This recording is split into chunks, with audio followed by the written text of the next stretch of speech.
श्रीपुर नाम का एक बड़ा गांव था। उस गांव में सभी सुविधाएं थीं।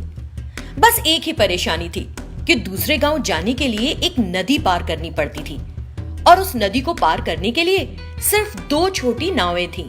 इसीलिए कुछ ही लोग सफर कर पाते थे। बाकियों को तब तक इंतजार करना पड़ता था जब तक कि वे 2 नावें बैठे यात्रियों को दूसरे किनारे पहुंचाकर वापस न आ जाएं। इससे उन्हें काफी परेशानी होती थी। उस गांव में एक व्यक्ति रहता था, नाम था श्रीधर। उसके पास एक ऑटो रिक्शा था। वो हर दिन अपना ऑटो रिक्शा लेकर शहर जाता था, जिसके लिए उसे नदी पार करनी पड़ती थी। ये बड़ा मुश्किल था क्योंकि श्रीधर अपना ऑटो रिक्शा उस नाव पर रखता और उसे नदी के दूसरी ओर ले जाता और फिर उसे चलाकर शहर जाता था। लेकिन ये सब करने में वो थक जाता था। ये तो बहुत बड़ी समस्या है। मैं नाव में अपने ऑटो को ले जाता हूँ तो कई लोगों को इंतजार करना पड़ता है। अधिकारियों से पुल बनाने का कितनी बार कहने के बाद भी वे कोई कार्रवाई नहीं कर रहे। ऐसे ही बस 2 नाव हैं और लोग इतने सारे।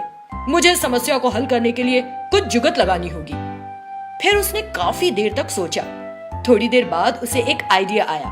मैं हल्के प्लास्टिक का प्रयोग करके एक नाव जैसा कुछ बनाता हूँ और इसे अपने ऑटो रिक्शा के पहियों के नीचे रखूंगा। इससे मेरा ऑटो रिक्शा नीचे डूबेगा नहीं बल्कि पानी पर तैरेगा। तब मैं नदी को आसानी से पार कर लिया करूंगा और कुछ यात्रियों को दूसरे किनारे भी ले जा सकूंगा। फिर श्रीधर ने सोचे मुताबिक अपना ऑटो रिक्शा तैयार किया और अगले दिन अपना ऑटो रिक्शा लेकर नदी पर गया। हो भगवान, मैंने कुछ जुगत लगाई है, अब आगे आपको संभालना है। इसे सफल करने की जिम्मेदारी आपकी है। इतना सोचकर श्रीधर ने अपने ऑटो रिक्शा को नदी में उतारा और ये किया, उसके ऑटो रिक्शा ने पानी पर तैरना शुरू कर दिया, ठीक वैसे ही जैसे उसने सोचा था। श्रीधर अपने ऑटो रिक्शा को इस तरफ से उस तरफ और फिर उस तरफ से इस तरफ 2 बार लेकर गया। किनारे खड़े लोग हैरानी से देख रहे थे और उन्होंने उस ऑटो रिक्शा में जाना चाहा।